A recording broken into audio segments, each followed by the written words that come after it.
Hello friend, welcome to my YouTube channel. आज हम water soluble vitamin पढ़ेंगे। Fat soluble vitamin हम लोग पढ़ चुके हैं। आज हम पढ़ेंगे water soluble vitamin. Water soluble vitamin. Water soluble vitamin में पहले नंबर पे लिखते हैं अपन विटामिन B1। विटामिन B1 जो है उसका नाम है थायमिन। क्या नाम है? थायमिन है। विटामिन जो B1 है उसका नाम है थायमिन। पहले अपन इसको एक बार सुपरफिशियली वर्बली देखेंगे, फिर इसको हम आपको समझाएंगे। तो विटामिन B1 है जिसका नाम होता है थायमिन, उसको थायमिन नाम से भी जान सकते हैं। इसका मेन फंक्शन होता है एनर्जी मेटाबॉलिज्म में, मतलब मेटाबॉलिज्म होता है तो एनर्जी निकलती है, तो मतलब ये एनर्जी मेटाबॉलिज्म में इसका मेन रोल है। इसकी डेफिशिएंसी से बेरी बेरी रोग या डिजीज होती है, और इन्फ्लामेशन ऑफ द माउथ और स्किन की ये डिजीज होती है। इसमें सोर्स ऑफ फूड है इसके, जो जो मतलब विटामिन बी का जो सोर्स होते हैं किस में ये पाया जाता है, तो यह पाया जाता है ग्रीन वेजिटेबल में, हरे पत्तेदार सब्जी में, और एक पोर्क होता है। पोर्क का मतलब यहाँ होता है सुअर का मांस, तो इसमें यह पाई जाती है क्या? B1। तो यहाँ पर लिखते हैं अपन मेन फंक्शन। तो इसका जो फंक्शन होता है, क्या फंक्शन है इसका? इसका जो फंक्शन है एनर्जी मेटाबॉलिज्म। एनर्जी मतलब मेटाबॉलिज्म जो होता है ना, मेटाबॉलिज्म इसका मीन होता है उपापचय। और इसकी जो डेफिशिएंसी है वो होती है बेरी बेरी डिजीज होती है ना। और इसका जो सोर्सेस है वो सोर्सेस होंगे ग्रीन लीफी वेजिटेबल और पोर्क। यह पोर्क का मीन होता है सुअर का मांस। सुअर का जो होता है ना मांस, सुअर के मांस को कहते हैं पोर्क। सेकंड विटामिन है, जो सेकंड विटामिन होगा वो होगा विटामिन B12। विटामिन B12 को हम रिबोफ्लेविन के नाम से भी जानते हैं। क्या नाम है?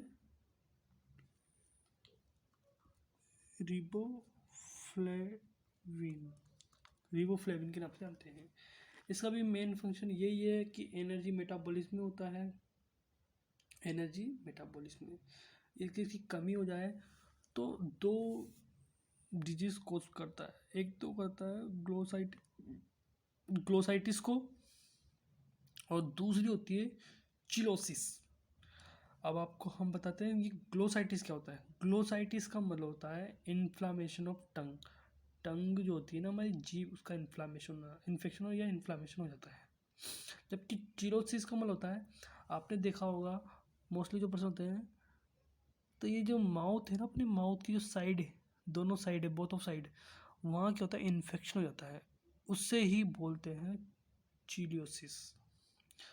और विटामिन B2 जो होता है रिबोफ्लेविन हमें किस में से मिलता है?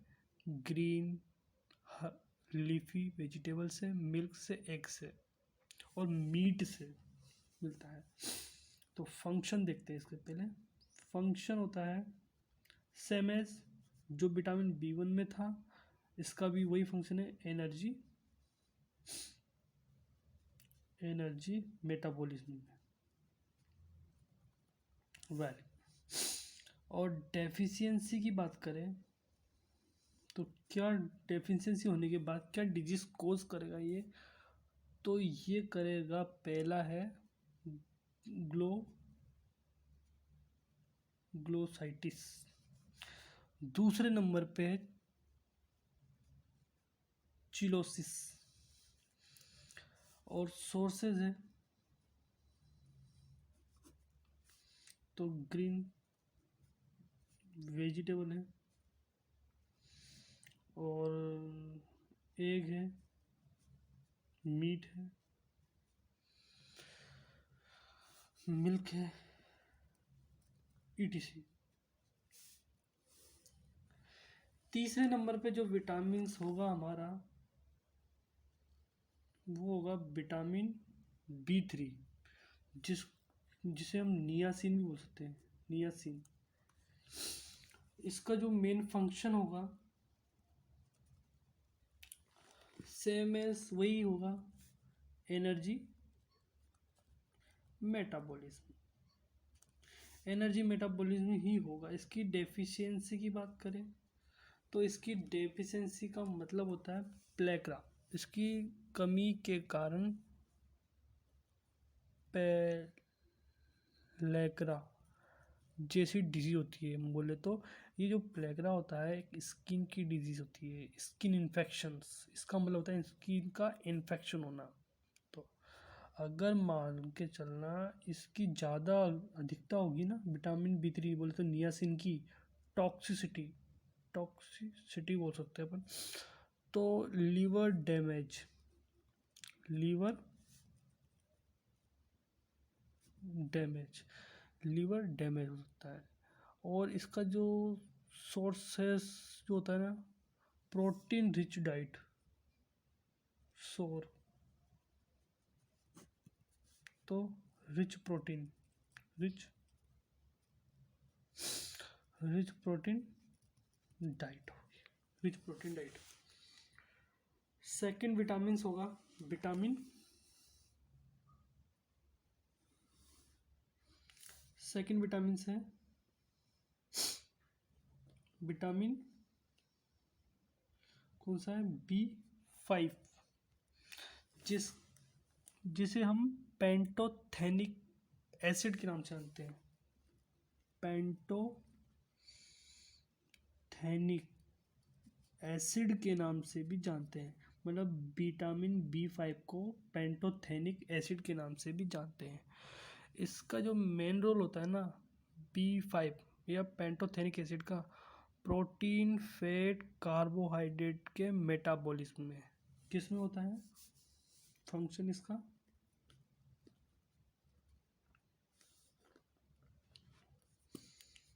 फंक्शन होता है इसका प्रोटीन फैट कार्बोहाइड्रेट के मेटाबॉलिज्म में, प्रोटीन फैट मेटाबॉलिज्म में होता है। और इसकी कमी से बोले तो डेफिशिएंसी,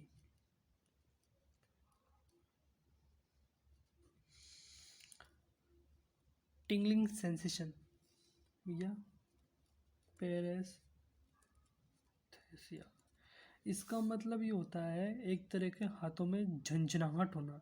ये हमारी बॉडी में किधर भी आ सकती है, हाथ पैर में भी आ सकती है, शोल्डर में, हाथ पैर में, एक तरह की ऐसा फील होता है इसमें, इसकी कमी से कि हमारी बॉडी में कोई रेंग रहा है, झंझनाहट रहा है, चुभन होता है। इसको प्रेशर से अपन दबाते हैं ना हाथ पैर को, क्या होता है इस जो पैरेस्थेसिया में कि ये मतलब हमारी जो बॉडी की नर्व होती है ना, नसें, ब्लड की नहीं, जो नर्व इलेक्ट्रिकल इम्पल्स होती है ना, जो सप्लाई होती है हमारी बॉडी में, उसके कारण ही होता है कि ऐसा लगता है कि हमारे शरीर में कुछ रेंग रहा है, चींटी रेंग रही है, कुछ चुभ रहा है, ऐसा फील होता है इसकी कमी से। और ये सबसे ज़्यादा हमें मिलता है ब्रोकली, सोर्स जो इसके होते हैं ब्रोकली और मीट्स में। तो सोर्सेस में देखते हैं तो दो सोर्सेस हैं, एक तो होता है मीट और दूसरा होता है ब्रोकली। हरी गोभी, शुद्ध भाषा में हरी गोबिया, जिसे हम हरी गोभी भी कहते हैं। विटामिन है हमारा जिसका नाम है विटामिन B6। अब विटामिन B6 को किस नाम से जानते हैं? विटामिन B6 को बोल सकते हैं अपन पिडॉक्सिन। क्या बोल सकते हैं? पिडॉक्सिन।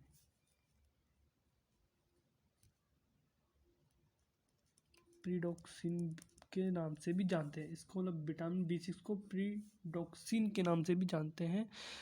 ये इसका जो मेन फंक्शन होगा ना, प्रोटीन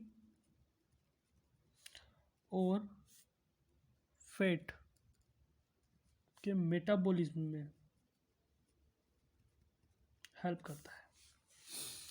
और इसका डेफिशिएंसी जो रहती है ना इसकी, तो हमारी बॉडी में डर्मेटाइटिस मिलती है, बोले तो स्किन का इन्फेक्शन, डर्मेटाइटिस, डर्मिस जो लेयर होती है उसका इन्फेक्शन, और बॉडी में खून की कमी होती है, बोले तो खून की कमी को यहाँ पर बोलते हैं एनीमिया।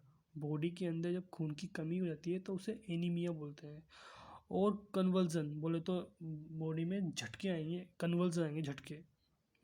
क्यों आ रहे हैं? क्योंकि अगर मान लो इसकी टॉक्सिसिटी ज़्यादा बढ़ जाती है ना, तो नर्व का डिजनरेशन होने लगता है, मतलब नर्व जो होती है ना डैमेज होने लगती है, डैमेज होने लगती है। इसका सोर्स जो होती है ना विटामिन से किन चीज़ों में पाया जाता है? तो हाईली प्रोटीन डाइट होती है ना उसमें पाया जाता है। तो इसकी डेफिशिएंसी की बात कर लेते हैं। तो एक तो होता है डर्मेटाइटिस, दूसरे नंबर पे आता है एनीमिया, तीसरे नंबर पे आता है कन्वर्जन, कन्वर्जन और toxicity.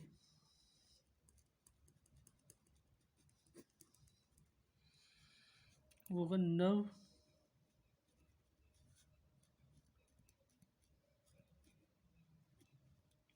Generation, nerve D generation है, सॉरी यहाँ पे आएगा nerve D generation, nerve D generation.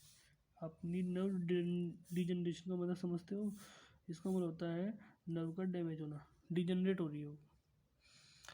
और सोर्स की बात करें, सोर्सेस की बात करें तो सोर्सेस होता है ये rich protein diet, rich protein diet food, है ना, इसमें पाया जाता है। अब सातवां नंबर का विटामिन जो होता है विटामिन B7, जिसे बायोटिन के नाम से आता है। इसका मेन फंक्शन होता है प्रोटीन, फैट, कार्बोहाइड्रेट का मेटाबॉलिज्म, और हेयर, स्किन और नेल्स के लिए बहुत ही लाभदायक होता है, बेनिफिशियल होता है हमारी ये हेयर के लिए। तो वही विटामिन B7 है, उसे बायोटिन बोलेंगे। उसका जो फंक्शन है, फंक्शन को हम क्या बोलेंगे? इसके जो मेन फंक्शन होगा वही होगा, क्या नाम है, फैट है, प्रोटीन है, कार्बोहाइड्रेट है, इनके मेटाबॉलिज्म में एक रोल होता है इसका। क्या होता है? रोल होता है। और हेयर है, नेल है और स्किन इसके लिए भी बहुत ही इम्पोर्टेंट होता है और बेनिफिट होता है ना। इसकी कमी से डर्मेटाइटिस होता है, मतलब बहुत ही कमी, इसकी कमी से बहुत ही कम डिजीज़ कॉज होती है, बट नॉर्मली ले आता है डर्मेटाइटिस को। और ये सोर्स इसका जो होता है, एग में जो एग होता है ना, एग, अंडे का जो योक वाला पार्ट होता है ना, वो पीला पीला वाला पार्ट होता है ना अंडे का, उसको बोलते हैं एग योक। तो उसमें विटामिन B7 पाया जाता है। लीवर है, पीनट्स, जो मूंगफली होती है उसमें भी विटामिन पाया जाता है। तो सोर्सेस की बात करें तो क्या है, सोर्सेस में है एग, एग योक है, लीवर है और पीनट्स है, पीनट्स etc। अब विटामिन B9 के बारे में बात करेंगे। Vitamin B9, vitamin B9, vitamin B9 का जो नाम होता है उसे हम फोलिक एसिड भी बोल सकते हैं, फोलिक एसिड। विटामिन B1, जो विटामिन B9 है ना, उसका काम होता है, क्या काम होता है, इसका काम होता है ब्लड फॉर्मेशन में और डीएनए सिंथेसिस में भी हेल्प होता है। इसकी कमी से है ना एनीमिया या बर्थ डिफेक्ट होता है ना। और ये जो होता है ग्रीन वेजिटेबल में पाया जाता है। तो इसका जो नाम तो हो ही गया, विटामिन B9 को फोलिक एसिड बोलते हैं, और इसका जो फंक्शन होता है डीएनए के सिंथेसिस में और ब्लड फॉर्मेशन में हेल्प करता है। और इसकी कमी होने पर, इसकी डेफिशिएंसी हो जाती है ना, तो क्या कॉज करता है, इसकी डेफिशिएंसी होता है तो एनीमिया कोज करता है। और इसके जो सोर्सेज है ना, सोर्सेज वो होता है ग्रीन वेजिटेबल में पाया जाता है। अब हम देखते हैं विटामिन बी सी। अब हम देखेंगे विटामिन सी, जिसे हम एस्कॉर्बिक एसिड के नाम से जानते हैं।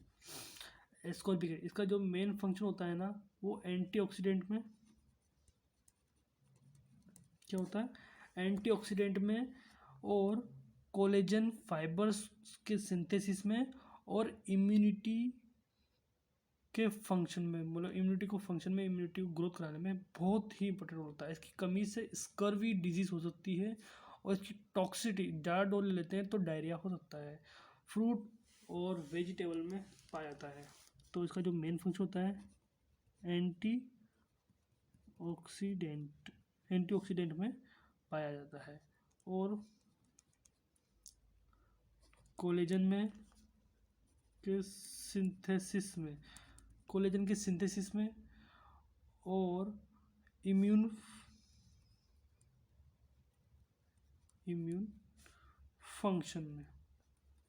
फंक्शन में इसका बहुत ही इम्पोर्टेंट रोल है।